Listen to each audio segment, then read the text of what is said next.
우리 요한복음 11장 25절, 26절 말씀, 예수께서 이르시되 나는 부활이요 생명이니 나를 믿는 자는 죽어도 살겠고 무릇 살아서 나를 믿는 자는 영원히 죽지 아니하리니 이것을 네가 믿느냐. 예수님은 부활하셨습니다. 실제로 부활하셨죠. 영적으로 부활하신 게 아닙니다. 실제로 부활하셨습니다. 무덤은 비어 있었고 실제로 예수님은 부활하셔서 지금도 영원히 우리의 주인 되시고 살아계십니다. 요한복음 18장 6절부터 8절까지 말씀 한번 볼까요? 예수께서 그들에게 내가 그니라 하실 때에 그들이 물러가서 땅에 엎드러지는지라. 이에 다시 누구를 찾느냐고 물으신데 그들이 말하되 나사렛 예수라 하거늘 예수께서 대답하시되 너희에게 내가 그니라 하였으니 나를 찾거든 이 사람들이 가는 것을 용납하라 하시니. 예수님은 자기가 잡혀 죽으신다는 것을 알고 제자들을 끝까지 사랑하시고 제자들을 끝까지 보호하시고 지키시는, 그래서 제자들을 살려줘라. 내가 너희들에게 잡힐 테니 제자들만큼은 살려줘라. 이제 그런 주님이십니다. 이런 마음을 가진 주님께서 부활 승천하셨습니다. 그리고 우리 마음 가운데 성령님으로 함께 하십니다. 그 하나님이 우리를 외면하거나 우리를 모른 척하는 그럴 리가 없습니다. 그 주님은 반드시 우리를 사랑하시고 끝까지 책임지시는 그런 하나님이십니다. 그러므로 부활하셨다라고 하는 그 말만 있어도 우리는 사실 희망을 가질 수가 있죠. 예수님이 부활하셨으니까, 실제로 부활하셨으니까. 우리 안에 주님의 부활이 있으셔야 합니다. 예수님 부활로 끝나면 안 되고 예수님은 부활이시고 생명이시다. 내 안에서 살아계시는 분이다. 이것을 꼭 기억하고 살으셔야 합니다. 그 부활의 주님께서 우리를 끝까지 책임지시겠다. 만약에 끝까지 책임지지 않는다면 부활해서 무슨 의미가 있겠습니까? 부활하신 주님이 끝까지 우리를 책임지신다. 성경 창세기부터 요한계시록까지 이렇게 가만히 보면 죄가 처음에 무엇 때문에 죄가 들어왔어요? 예수님이 왜 이 땅에 오셔서 죽으셨어요? 선악과 먹었다. 선악과를 먹었기 때문에 우리가 죽게 되었다라고 하는 게 이제 성경의 가르침이거든요. 예수님이 먹은 게 아니라 우리가 먹은 거죠. 예수님이 먹은 게 아니라 사실 우리가 먹은 거죠. 예수님은 죄가 없었어요. 우리가 먹은 선악과. 그래도 하나님은 생명나무라고 하는 것을 준비해 주십니다. 그렇죠? 선악과는 우리가 먹었는데 생명나무라고 하는 것을 하나님이 준비해 주십니다. 그 가만히 포인트가 있어요. 선악과를 어떤 사람은 성경에서 사과나무다 이렇게 생각하는 사람도 있고 어떤 사람은 생명나무를 포도나무다 이렇게 생각하는 사람도 있습니다. 왜 그 근거가 있는데 보니까 사과나무라고 생각하는 선악과를 그렇게 보는 사람들은 아가서 8장 5절 말씀을 보면 의지하고 거친 들에서 올라오는 여자가 누구인가? 너로 말미암아 네 어머니가 고생한 곳 너를 낳은 자가 애쓴 그곳 사과나무 아래에서 내가 너를 깨웠노라. 이제 이 말씀 때문에 선악과가 사과나무일 것이다. 그래서 그렇게 생각하는 사람들이 있고요. 요한복음 15장 1절 말씀에 보면 나는 참포도나무요 내 아버지는 농부다 이렇게 돼 있어요. 그래서 예수님 자체가 나는 사과나무요라고 하지 않고 예수님이 나는 복숭아나무요 배나무요 이렇게 하지 않고 나는 포도나무요 한 것으로 봐서 생명나무가 예수님이니까 포도나무가 생명나무다 이렇게 생각하는 사람들이 아주 단순하죠. 엄청 단순합니다. 근데 사과이든 포도이든 사실은 우리에게 건강을 주는 아주 좋은 과일입니다. 사람들이 선악과, 그래서 우리 기독교인 입장에서는 처음에 한입 이제 사과 한입 물은 그런 기계들을 별로 안 좋아하는 사람들도 있었습니다. 왜냐하면 근데 기독교인들이 지금 거의 많이 쓰죠. 사과 한입 물었든 두 입 물었든 많이 쓰고 있습니다. 그게 이제 선악과 나무라고 이제 생각을 하고 있었기 때문에 그렇고 다른 사람들도 그걸 만든 사람들도 아마 그런 의미를 가지고 아마 사과나무에서 사과 그리고 옆에 한입 물은 이런 것을 아마 그 디자인을 만들어냈을 수도 있습니다. 그러나 사실 그건 큰 의미가 없죠. 성경적으로 보면 우리는 그것을 사과나무일 거야 하고 사과를 생각하거나 포도나무일 거야, 포도를 생각하나, 뭐 이렇게 보는 거 아니에요. 그렇게 보는, 성경을 그렇게 보지 말고 그냥 관념, 이게 속에서 있는 관념으로, 이게 뭔가 이걸 실질적으로 요거일 거야 라고 하면서 그 그림으로 그려서 보지 말고 실제로 선악과 생명나무 이렇게만 생각해도 충분히 우리의 머리는 이해할 수가 있습니다. 성경을요. 선악과 생명나무. 선악과를 먹는 것은 누가 먹냐면 첫사람 아담과 하와가 먹습니다. 예수님이 먹은 게 아니고, 그 당시 선악과와 생명나무는 사실 하나의 나무였습니다. 이것을 여러분이 성경을 잘 이렇게 보면 알 텐데, 창세기 2장 16절 17절에 여호와 하나님이 그 사람에게 명하여 이르시되 동산 각종 나무의 열매는 네가 임의로 먹되 선악을 알게 하는 나무의 열매는 먹지 말아라. 네가 먹는 날에는 반드시 죽으리라 라고 이렇게 되어 있거든요.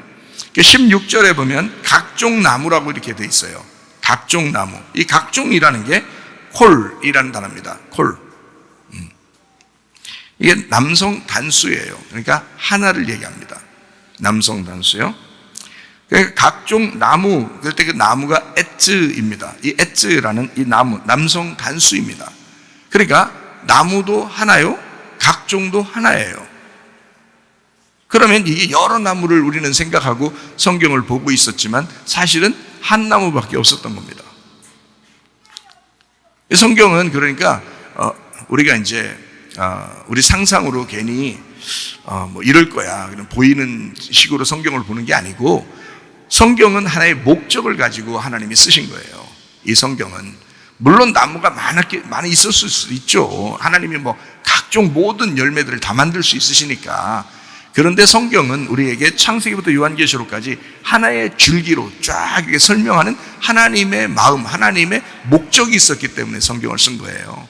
그래서 성경을 가만히 이렇게 목적으로 이렇게 가만히 보면 이걸 통해서, 창세기 1장을 통해서, 창세기 2장을 통해서 하나님은 뭐라고 말씀하시고 싶어서 여기에 써놨는가, 또 아담과 하와를 통해서 우리에게 뭐라고 말씀하시고 싶어서 이 내용이 여기 창세기 3장에 써 있는가라고 하는 것을 우리는 생각하면서 성경을 읽어야지, 이 한 글자 한 글자를 초점을 맞추면 안 된단 말이에요. 어쨌든 나무는 각종, 남성 단수, 나무, 남성 단수입니다. 각종 나무에 각종 실과인데요, 이 동산 각종 나무의 각종 실과예요. 이 실과라는 이 각종 콜, 남성 단수요, 실과, 남성 단수입니다. 그러니까 열매도 하나요, 나무도 하나예요. 먹을 수밖에 없게 돼 있어요. 성경적으로 이렇게 보면요. 그러니까 성경은 선악과를 먹어야 성경책이 쓰기 시작하는 거예요. 그래서 성경책이 이미 나온 것은 너희가 먹을 수밖에 없다는 것을 설명을 처음에 해놔야 그 다음에 성경책을 쓰기 때문에 먹을 수밖에 없도록 만들어놨어요. 그러니까 성경을 우리가 생각으로 보는 게 아니라 잘 이게 줄거리라는 이 울타리가 딱 쳐 있어서, 성경의 울타리, 그 안에서 성경을 딱 바라보면 좀 이해가 될 수가 있죠. 자, 2장 17절 말씀. 선악을 알게 하는 나무의 열매는 먹지 말아라. 네가 먹는 날에는 반드시 죽으리라 하시니라, 이렇게 돼 있어요. 선악을 알게 하는 다아트, 이게 지식인데요, 이게 야다에서 왔어요. 이게 알다, 동치마다에서 온 거거든요. 알게 한다, 이렇게 하는 게. 그러니까 어차피 이게 야다에서 온 단어예요. 그러니까 알다, 동치마다. 그러니까 이 선악을 알게 되는, 네 몸으로 체험하여 알게 되는, 이런 건데요. 그 동침하는 그 나무, 알게 되는 그 나무, 뭐를? 선악을 네가 몸으로 체득한단 말이에요. 그렇게 먹어서 네 몸 안에 선악이 들어와서 너하고 하나가 되어 있다 이 말이에요. 그런 체득하는 그 나무를, 그렇게 하는 열매를 먹지 말아라. 네가 먹는 날에는, 이렇게 되어 있잖아요, 그죠? 먹는 날에는, 이 먹는이라는 게 아칼입니다. 아칼, 먹다라는 말인데요, 아칼민 했어요. 그러니까 먹는, 이게 네가 선악으로 알게 되는 그 나무, 그 먹는 날에 반드시 죽는다 이렇게 되어 있는데, 선악으로 먹을 때 그 아칼, 먹는다요, 민이라는 단어가 함께, 때문에, 한 부분, 그런 식으로 그것으로부터 라는 말이거든요. 자, 그러면 뭐예요? 선악나무는 하나요, 열매도 하나인데 그것을 선악으로 먹게 될 때는, 이 말이죠. 네가 선악으로 먹게 될 때는, 자, 성경책이 두 개가 아니고 하나죠. 우리에게 한 말씀으로 되어 있습니다. 근데 이것을 네가 선악으로 먹게 될 때는, 이 말이에요. 선악으로 먹게 될 때는. 자, 이거를 뭘로 먹어야 된다 그러니까? 생명으로 먹어야 되겠죠.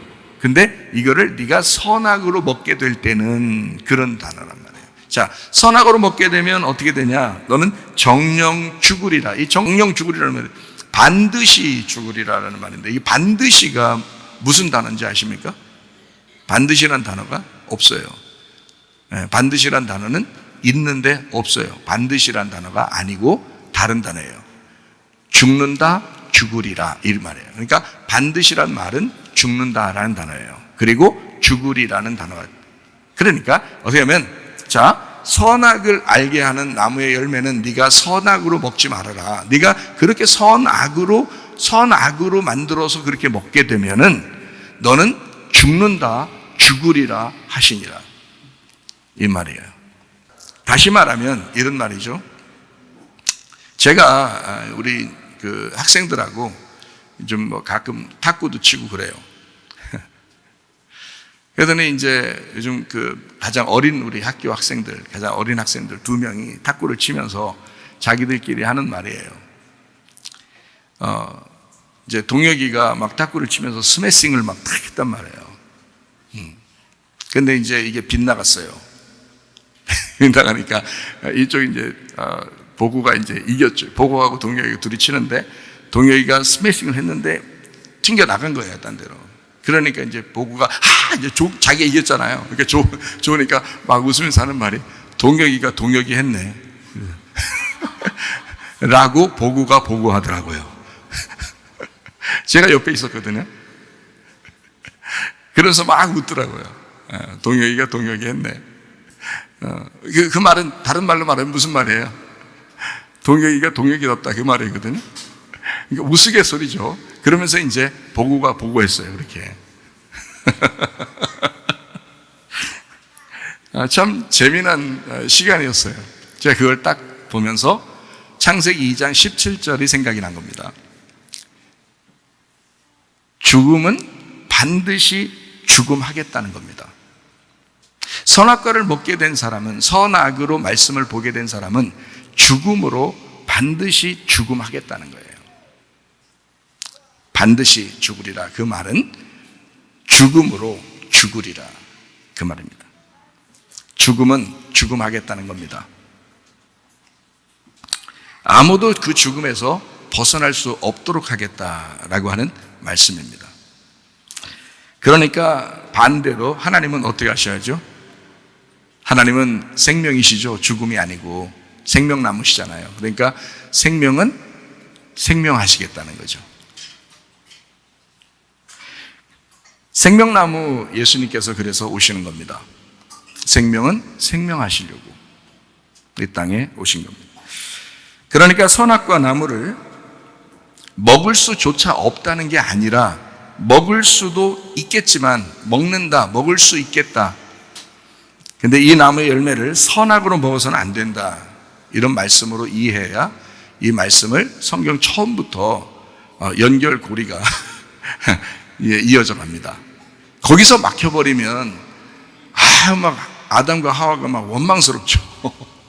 그것도 여자가 먼저 먹었기 때문에 또 더 원망스럽죠. 근데 그게 아니고 그럴 수밖에 없었다라고 하는 것을 우리는 알게 됩니다. 선악과가 먼저 나와야 하는 말씀이고 생명나무는 그 다음으로 나와야 하는 말씀이다. 그게 성경의 목적, 성경의 내용이었다는 것입니다. 선악과는 선악과 할 테니까 생명나무는 생명나무 하겠다, 그 말이에요. 그게 성경의 가르침이다. 제가 이것을 설명을 하는 것입니다. 성경적인 원리입니다.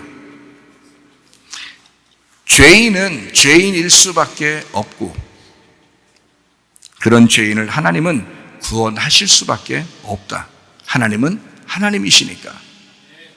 죄인은 죄인이니까 죄를 질 수밖에 없다. 그러나 하나님은 하나님이시기 때문에 그 죄인을 구원할 수밖에 없다. 자, 어때요? 동혁이가 동혁이 했죠? 보우가 보고했죠? 최사무엘이 최사무엘 하죠? 네, 하나님은 하나님이십니다. 먹는 사람이 더 먹게 되고 자는 사람이 더 자게 되고, 제가 보니까 그렇더라고요. 노는 사람이 더 놀게 됩니다. 공부하는 사람이 더 공부하게 되고, 운동하는 사람이 더 운동하게 되고, 예배하는 사람이 더 예배하게 됩니다. 기도하는 사람이 더 기도하게 되고요. 성경 읽는 사람이 더 읽게 됩니다. 어느 날 성경을 여러분 안 읽기 시작해 보세요. 다시 읽기가 정말 힘듭니다. 여러분 어느 날 기도하지 않기 시작해 보세요. 다시 기도한다는 것이 쉬운 일이 아닙니다. 기도하는 사람이 더 하게 돼 있어요. 성경을 읽는 사람이 더 읽게 돼 있고, 예배하는 사람이 더 하게 돼 있어요. 나는 나답게 살 테니까 예수님은 예수님답게 사십시오. 내가 나다운 것이 무엇인가? 예수님이 예수님다운 것이 무엇인가? 성도가 성도다운 것이 무엇인가? 목사가 목사다운 것이 무엇인가? 잘 생각하면서 살아가시기를 바랍니다. 나는 나 할 테니까 주님은 주님 하십시오. 아내는 아내 할 테니까 남편은 남편 하십시오. 집사는 집사 할 테니까 목사는 목사 하십시오. 율법은 율법 할 테니까 복음은 복음 하십시오. 심판은 심판을 할 테니까 구원은 구원하십시오. 마찬가지로 여기 창세기 2장 17절에 네가 선악으로 말씀을 읽게 되고 그렇게 하면 너는 반드시 죽음으로 죽음을 맞이하게 될 것이다. 죽음은 죽음 할 테니까 생명은 생명하십시오. 나는 죽을 테니까 주님은 내 안에서 부활하시옵소서. 나는 죽는 데까지가 내가 할 일이란 말이에요. 그러나 주님은 나를 살리는 데까지가 주님의 일이라고요. 그래서 나는 죽을 테니까, 나는 내 일을 충실히 할 테니까 예수님은 예수님의 일을 충실히 하시옵소서. 나를 살리시옵소서. 그러니 여러분과 제가 살려고 작정하는 게 아니라 죽으려고 작정하는 게 우리의 할 일이고, 예수님은 나를 살리려고 하는 게 예수님의 일이라는 거죠. 그러니 여러분과 저는 죽기를 바랍니다. 그럼 우리 주님께서 반드시 주님 하셔서 우리를 살리실 줄로 믿습니다. 그게 성경의 말씀이기 때문입니다. 이 땅에 선하신 하나님, 이 선하신 하나님은 한 분밖에 없습니다. 로마서 3장 4절 말씀 한번 보겠습니다. 그럴 수 없느니라 사람은 다 거짓되되 오직 하나님은 참되시다 할지어다. 기록된 바 주께서 주의 말씀에 의롭다함을 얻으시고 판단 받으실 때에 이기려 하심이라 함과 같으니라. 사람은 다 거짓되되 오직 하나님은 참되시다 할지어다. 이 땅에 선하신 분은 하나님 한 분밖에 없습니다. 요한복음 18장 6절부터 8절까지 말씀을 한번 보겠습니다. 예수께서 그들에게 내가 근이라 하실 때에 그들이 물러가서 땅에 엎드러지는지라. 이에 다시 누구를 찾느냐고 물으신데 그들이 말하되 나사렛 예수라 하거늘 예수께서 대답하시되 너희에게 내가 근이라 하였으니 나를 찾거든 이 사람들이 가는 것은 용납하라 하시니 라고 되어 있습니다. 사람들은 예수님을 죽이려고 잡으려고 찾아왔죠. 그랬더니 예수님께서 예수님 하신 겁니다. 어떻게 하셨냐면 내가 근이라, 그러니까 내 제자들은 보내줘라, 이렇게 예수님답게 말씀하셨습니다. 내가 근이라 라고 하는 말이 어디에서 나오는 말이냐면 출애굽기 3장 14절에 나오는 말씀입니다. 하나님이 모세에게 이르시되 나는 스스로 있는 자니라 나는 그인이라 라는 말입니다. 나는 스스로 있는 자니라. I am who I am. I am that I am. 나는 나다. 또 이르시되 너는 이스라엘 자손에게 이같이 이르기를 스스로 있는 자가 내가 그인이라가 나를 너희에게 보내셨다 하라. 그래서 예수님이 겟세마네 동산에서 잡히실 때 내가 그니라. 나는 나다. 나는 스스로 있는 자니라. 너희가 누구를 찾느냐? 내가 그이니라. 에고 에이미. 나는 존재다. 나다. 누구를 찾느냐? 나다. 그러니까 다른 사람들은 보내라. 스스로 주님은 스스로 존재인 주님이심을 선포하시는 장면입니다. 주님이 자신을 소개할 때 세상은 놀라 자빠집니다. 예수님께서 그렇게 말씀하실 때 주님이 주님 하시겠다고 그렇게 말씀하시니까 세상이 놀라 자빠집니다. 사람들이 다 쓰러집니다. 겟세마네 동산. 내가 그니라 하실 때 사람들은 놀라 자빠지니라. 희한한 거죠? 예수님은 예수님 하시겠다는 겁니다. 그랬더니 세상이 놀라 자빠지는 거예요. 여러분, 성도가 성도할 때 세상이 놀라 자빠지는 것입니다. 목사가 목사다울 때, 집사가 집사다울 때, 남편이 남편다울 때, 아내가 아내다울 때 세상이 놀라 자빠지는 것입니다. 세상이 그렇지 않기 때문에 그렇습니다. 우리 그리스도인들은 부활의 주님을 믿는 사람들입니다. 스스로 계신 그분, 내가 그니라, 나는 나다 라고 하는 그 존재를 믿는 사람들입니다. 그러므로 나는 나의 존재가 무엇인가? 예수님은 역시 예수님 하셨습니다. 그러면 나는 역시 나 해야 되는 것이죠. 그러나 그냥 예전의 나가 아니라 부활하신 예수님을 모신 내가 존재되어야 된다. 여기 한편의 드라마 같은, 영화 같은 장면이 또 하나 나옵니다. 요한복음에요. 요한복음 18장 10절 11절 말씀입니다. 이에 시몬 베드로가 칼을 가졌는데 그것을 빼어 대제사장의 종을 쳐서 오른편 귀를 베어버리니 그 종의 이름은 말고라. 예수께서 베드로더러 이르시되 칼을 칼집에 꽂으라. 아버지께서 주신 잔을 내가 마시지 아니하겠느냐. 이렇게 했습니다. 베드로는 자기 열정이 살아있는 사람이었습니다. 예수님에 대해서 얼마나 충성스러운지, 그 자리가 어떤 자리인지 상관하지 아니하고 분위기를 따지지 아니하고 예수님을 지켜보려고 했습니다. 베드로가 베드로 한 것입니다. 예수님께서 베드로를 향하여 야, 인간이 되라 라고 하거나 너 좀 왜 그래 너 여기서 나대지 마 라고 하거나 그런 말씀하지 않습니다. 왜냐하면 베드로가 베드로인 것을 알았기 때문입니다. 여러분이 여러분의 모습을 하나님 앞에 그대로 나올 때 하나님은 여러분 자신이 여러분임을 아시기 때문에 인정하십니다. 베드로가 베드로였음을 아신 거죠, 주님께서. 베드로는 베드로 할 수밖에 없는 겁니다. 인간적으로 볼 때 의리의 사나이 베드로입니다. 자기 힘으로 주님을 지키고 싶었던 베드로. 한편의 영화 드라마 같이 아주 멋있는, 인간이 볼 때도 진짜 멋있는 사람 베드로. 순간적으로 나온 반응이었습니다. 워낙 빠르고 고기도 많이 잡고 옛날에 어부 생활도 하고 아마 근육질도 있고 아마 그런 사람이었을 겁니다. 그런 베드로가 주님 한번 지켜보고자 그 열정이 살아서 갑자기 순간적으로 나온 반응이었어요. 근데 주님은 그것마저도 용납하시지 않습니다. 주님은 주님 하셔야 했기 때문입니다. 베드로가 베드로 할 때 그것을 용납하셨다면 예수님은 예수님답지가 않잖아요.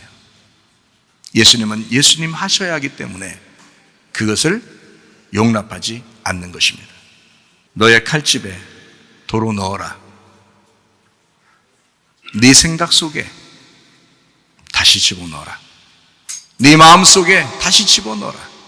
잘못된 생각이 나오려고 하거들랑, 혈기가 속에서부터 나오려고 하거들랑, 너의 교만이 나오려고 하거들랑, 너의 자존심이 그렇게 나오려고 하거들랑, 너의 분함이 속에서 나오려고 하거들랑 다시 칼집에 집어넣어라. 다시 네 마음 속에 집어넣어라. 다시 네 생각 속에 집어넣어라. 다시는 꺼내지 마라. 베드로야, 베드로 하지 말아라.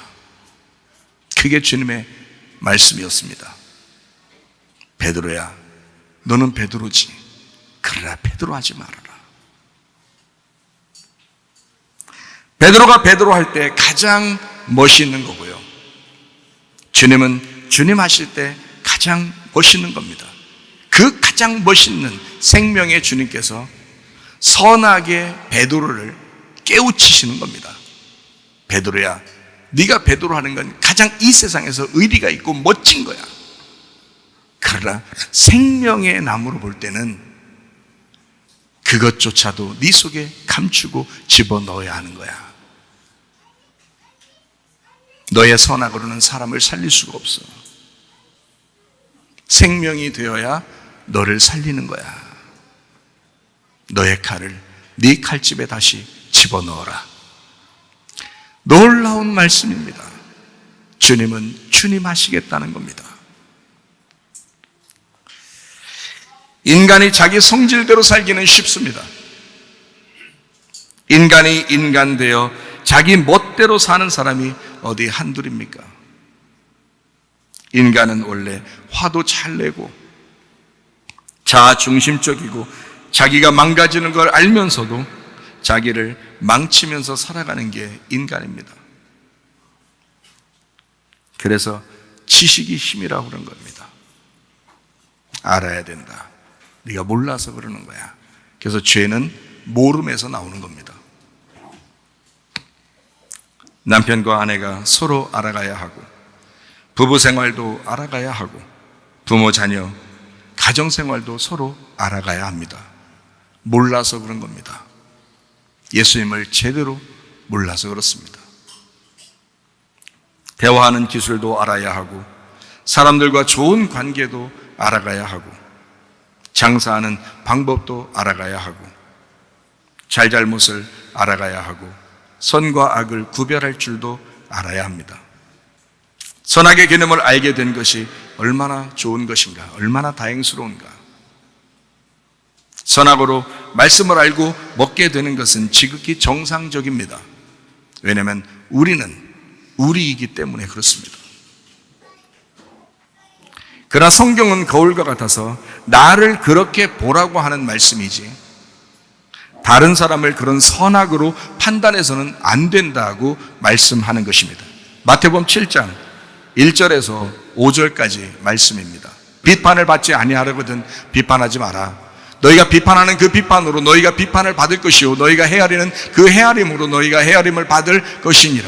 어찌하여 형제의 눈 속에 있는 티는 보고 내 눈 속에 있는 들보는 깨닫지 못하느냐? 보라, 네 눈 속에 들보가 있는데 어찌하여 형제에게 말하기를 나로 네 눈 속에 있는 티를 빼게 하라 하겠느냐? 외식하는 자여, 먼저 네 눈 속에서 들보를 빼어라. 그 후에야 밝히 보고 형제의 눈 속에서 티를 빼리라.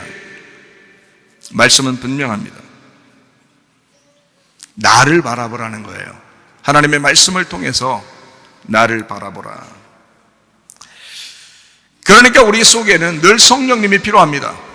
성령님이 오시지 않으면 인간은 늘 인간하기 때문에 그렇습니다. 성령님이 계시지 않으면 인간은 인간할 수밖에 없는 거예요. 그래서 우리가 구하고 찾고 두드리는 것이 분명해야 합니다. 뭘 구하고 뭘 찾고 뭘 두드릴 것인가? 그냥 인간이 다른 것을 구하고 다른 걸 찾고 두드리는 게 아니라 진짜 뭔가를 구하라고 주님 말씀하시잖아요. 누가복음 11장 13절 말씀입니다. 너희가 악할지라도 좋은 것을 자식에게 줄 줄 알거든 하물며 너희 하늘 아버지께서 구하는 자에게 성령을 주시지 않겠느냐 하시니라. 성령 없이 부활의 주님을 찬양할 수 있나요? 성령 없이 내가 나의 나됨을 벗어나 생명으로 나아갈 수 있나요? 성령 없이 이 세상을 살아갈 수 있나요? 그리스도인으로서? 아니죠. 성령을 구하고 성령 충만함을 구해야 합니다. 성령님이 한번 오시옵소서, 한번 오시옵소서가 아니라 성령님 내 속에 충만하게 임해 주시옵소서. 성령님, 내가 그 성령님 안에서 내가 살아갈 수 있도록 내가 성령님으로 충만하게 하옵소서. 에베소서 5장 18절 말씀은 우리에게 이렇게 말씀합니다.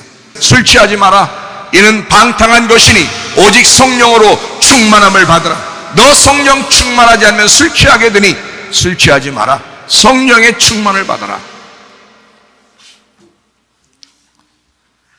자기 성질대로 사는 건 쉽지만 하나님의 영으로 사는 건 쉬운 일이 아닙니다. 사람이 할 수 없습니다. 하나님이 내 안에서 하나님 하셔야 가능합니다. 주님이 내 안에서 주님 되셔야 가능합니다. 여러분은 주여 주여 하죠. 말로만 하는 게 아닙니다. 주여라는 말은 주님이거든요. 나의 주인이라는 말입니다. 주인님, 진짜 주인님. 주인님이 나의 진짜 주님이 되셔야 합니다 라고 고백하는 거거든요. 주님이 내 안에 진짜 오셔야, 그리고 나의 주님이 되셔야 이게 가능한 것이거든요. 그렇게 되지 않으면 내 속에 평생 부활이라는 건 없습니다.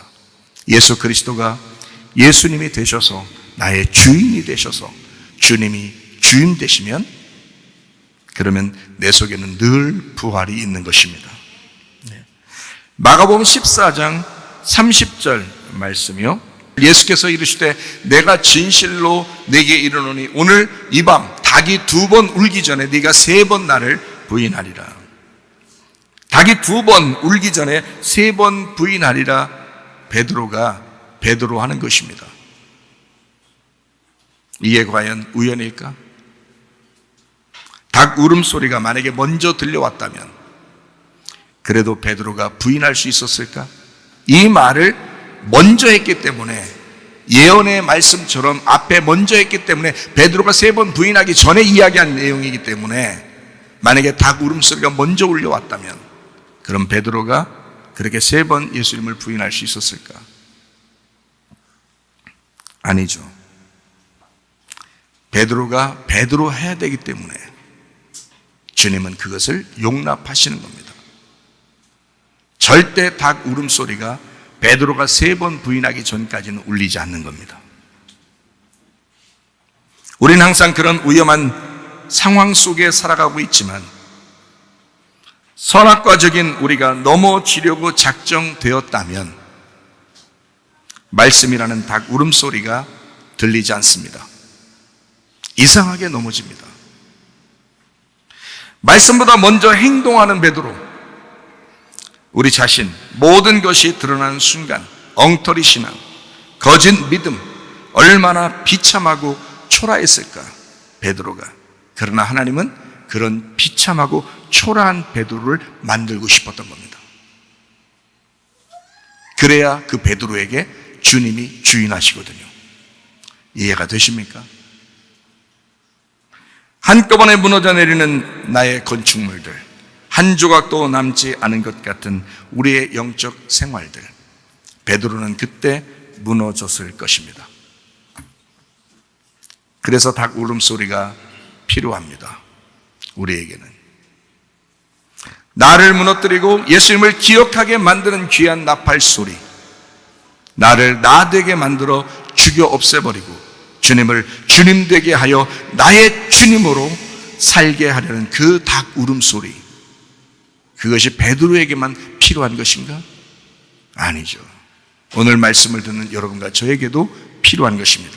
나를 깨우고 부활시키는 그 닭 울음소리, 내 속에서 나를 부활시키는, 나를 깨닫게 하는, 나의 껍질을 벗겨내고 나를 진정한 나를 발견하게 하는 그 닭 울음소리, 그 말씀, 이것이 여러분과 저에게 필요합니다. 부활의 주님을 찬양합니다. 주님은 부활이시며 생명이십니다. 주님을 믿는 자는 죽어도 살고 살아서 주님을 또 믿는 자는 영원히 죽지 않음을 확신합니다. 주님은 주님 되시옵소서, 그겁니다. 나는 죽을 테니까 주님은 내 안에서 부활하시옵소서. 요한복음 21장에 보면 베드로에게 예수님이 다시 나타납니다. 왜 그랬을까요? 3번 부인하고 주님을 부인하고 괴로워하는 그 베드로에게 부활하셔서 주님은 베드로를 따로 만나십니다. 요한복음 21장에 베드로의 마음을 아셨죠? 회복시키고 싶었던 겁니다. 왜? 베드로 너는 선악과야. 베드로 베드로야. 그러나 예수님은 예수님이기 때문에, 주님은 주님이시기 때문에 베드로를 다시 찾아오는 것입니다. 예수님이 예수님 하시겠다는 겁니다. 예수님이 예수님 하시겠다고 찾아오는 요한복음 21장, 놀라운 말씀이죠. 빌립보서 2장 5절부터 11절까지 말씀.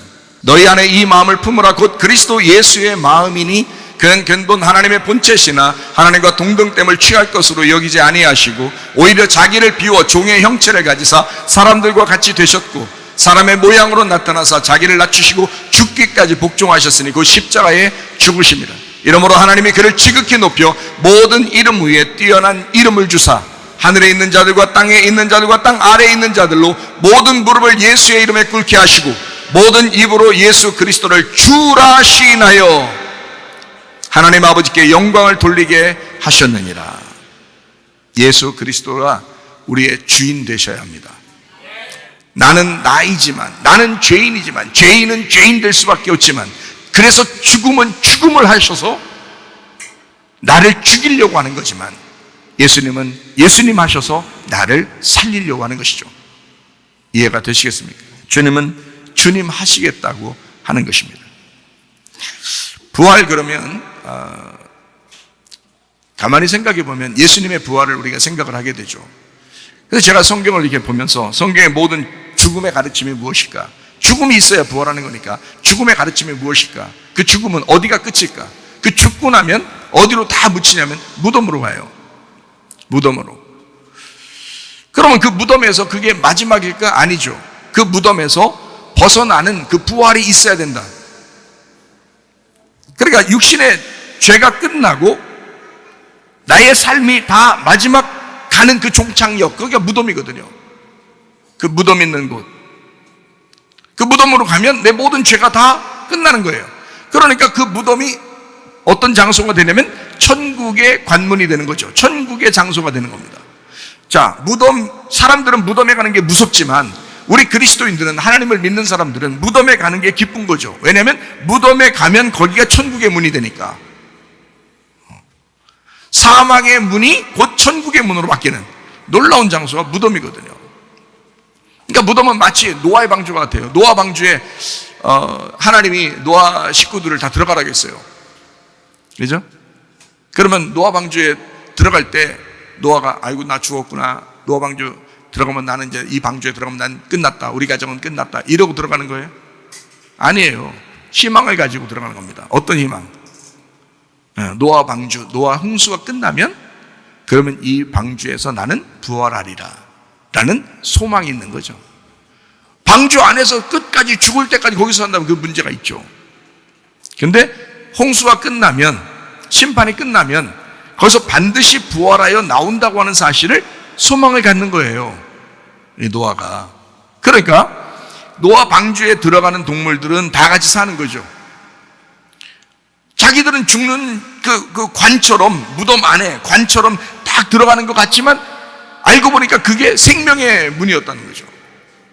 죽음의 문으로 들어가는 것 같았는데 들어가면 뭐 새카맣죠 뭐 그때는. 근데 들어가는 새카만 곳으로 들어가는데 그 문이 닫혀서 죽은 것 같았는데 어느 날 이 문이 열릴 때 다 생명으로 나오는 거 아닙니까? 그러니까 하나의 무덤이 사실 죽음을, 우리의 죽음의 종착역을 설명하면서 거기에는 또 새로운 생명의 시작을 말한다는 거죠. 그러니까 여러분과 제가 이런 죽음을 사모해야 된다. 왜? 거기가 천국의 문이니까. 거기가 생명의 문이니까. 그러니까 십자가를 사모해야 된다. 왜? 그게 부활의 문이니까. 십자가의 죽음이 없이는 부활이 없는 거니까. 근데 사람들은 십자가를 질 생각을 하지 않죠. 자기를 부인하고 십자가를 지고 주님을 따라오라 해도 그거 하고 싶진 않은 거예요. 그냥 편하게 살고 싶은 거예요. 그러면서 부활하고 싶은 거예요. 아니, 죽어야 부활한다니까요. 진짜 죽어야 부활한다니까요. 근데 진짜 죽을 생각은 하지 않고 자기는 여전히 살아있는데 역시 부활하고 싶다는 거예요. 어떻게 부활해요? 죽지도 않았는데. 잘 생각해 보시죠. 성경은 아브라함과 이삭과 야곱이라고 하는 사람이 있는데요. 처음에 이제 아브라함의 아내 사라가 죽었을 때 막벨라 굴이라고 하는 것을 삽니다. 막벨라 굴에 그 무덤을 사는 거예요. 그 무덤에 사라를 이제 거기다가 집어넣죠. 그리고 아브라함도 거기에 들어가게 해달라고 자녀들한테 유언을 남깁니다. 나도 거기에 넣어달라. 이삭도 거기에 넣어달라 그래요. 예. 리브가도 거기에 들어가요. 야곱도 애굽이라는 그 험난한 인생을 막 살고 했는데 마지막에는 자녀들한테 뭐라 그러면 나를 거기로 집어넣어달라. 막벨라 굴 거기로 집어넣어달라. 막벨라 굴에 사라가 죽음을 사모했고 아브라함, 이삭, 야곱이 그 죽음을 사모했고 그 무덤을 사모했어요. 성경의 가르침을 보니까 육신의 무덤이 영혼을 천국으로 인도하는 관문이었기 때문입니다. 근데 여러분 잘 생각해 봐요.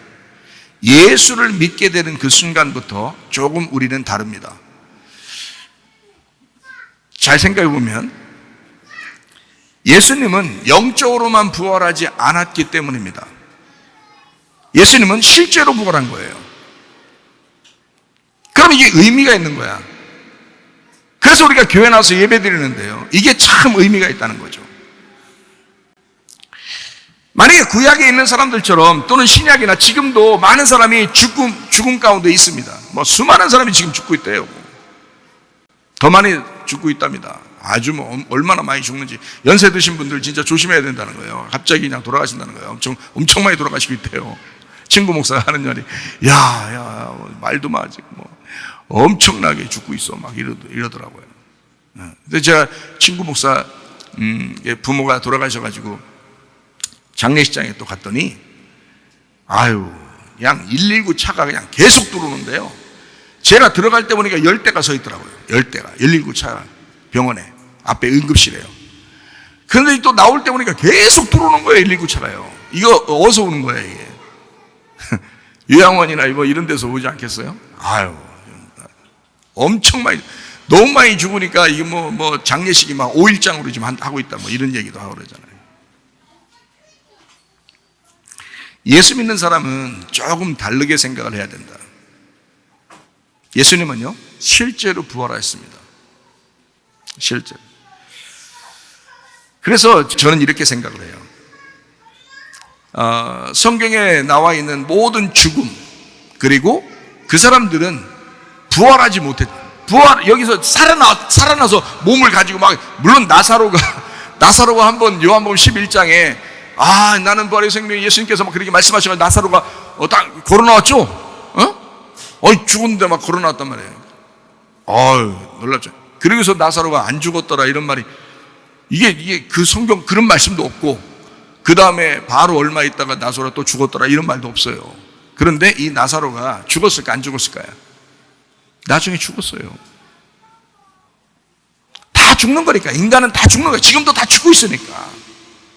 그러면 여러분과 제가 이 몸은 여기다 남겨놓는다고요. 그죠? 땅에다가 무덤에 남겨놓고, 그리고 우리는 영혼이 구원받아서 가는 거죠. 천국에. 그렇죠? 영혼이 구원받아 천국 가는 거야. 근데 예수님의 부활은 좀 달라요. 예수님의 부활은 영혼만 구원받은 게 아니라고요. 영혼만 하늘나라에 가신 게 아니라고요. 몸 자체가 일어나셨다고요. 몸 자체가 그냥 현실적으로 그냥 살아나셨다고요. 몸이. 영혼은 당연히 영혼도 살아나셨고, 이거 몸은 죽었다 그냥 살아나셨어요. 실제로 다른 사람은 다 무덤에 죽죠. 영혼만 구원하는 거예요. 그러니까 사람들이 이제 하는 말이 영적인 것으로 우리가 구원받을 것이다. 천국에 영혼이 가는 것이다. 이렇게만 얘기를 하잖아요. 근데 부활의 주님, 예수님은 실제로 부활하셨습니다. 그러면 이제 여기서 좀 포인트가 달라지죠. 부활 예수를 믿는 사람은 어떻게 될까? 부활 예수를 믿는 사람, 지금 실제로 부활하신 예수님이 내 안에 있다, 지금 나와 함께 있다라고 하면 상황이 달라지죠. 그냥 무덤에 들어가서 죽음으로 그냥 끝나는 것이 아니라, 지금 그 부활의 주님이 나와 함께 있다, 내 속에 들어왔다. 그러면 난 어떻게 된 거예요? 사망이 생명으로 바뀐 겁니다. 그렇죠? 그러면 어느 날 영혼이 구원받을 때 바뀐다는 거예요? 지금 바뀐다는 거예요? 지금 바뀐다는 거지.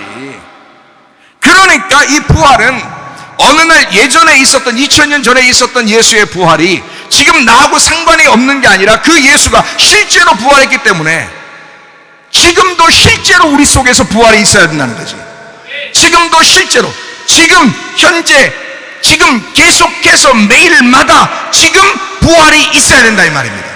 예수를 믿는 사람, 부활 예수를 믿는 사람은 지금 부활이 있어야 된다는 거예요.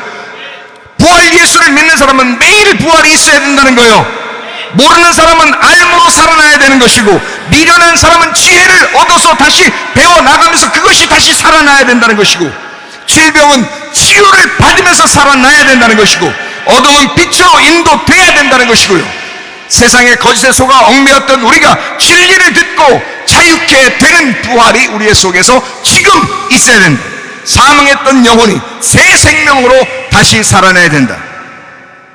그래서 고린도후서 6장 2절 말씀, 이르시되 내가 은혜 베풀 때에 너에게 듣고 구원의 날에 너를 도왔다 하셨으니 보라 지금은 은혜 받을 만한 때요, 보라 지금은 구원의 날이로다. 무덤의 권세를 깨뜨리고 부활하신 예수님, 어제나 오늘이나 영원토록 동일하신 예수님, 그리고 영원히 우리 안에서 살아 계신 우리 주님. 마태복음 1장 21절에서 23절의 말씀, 아들을 낳으리니 이름을 예수라 하라. 이는 그가 자기 백성을 그들의 죄에서 구원할 자이심이라 하니라. 이 모든 일이 된 것은 주께서 선지자로 하신 말씀을 이루려 하심이니 이르시되 보라 처녀가 잉태하여 아들을 낳을 것이요 그의 이름은 임마누엘이라 하리라 하셨으니 이를 번역한즉 하나님이 우리와 함께 계시다 함이라. 나는 나일 수밖에 없습니다. 예수님은 예수님일 수밖에 없습니다. 죄인은 죄인으로 살아갈 수밖에 없지만 예수님은 예수님으로 살아가셔야 합니다. 그러므로 나는 선악과를 붙들고 살 수밖에 없는 인간이었지만 예수 그리스도가 생명나무가 되셔서 생명하십니다. 그러므로 나는 나이지만 예수님은 예수님이고, 나는 죄인일 수밖에 없지만 우리 주님은 나의 주인이 되셔서 영원히 나와 함께 하시고 살아계십니다. 예수님은 예수님 하실 것입니다. 의식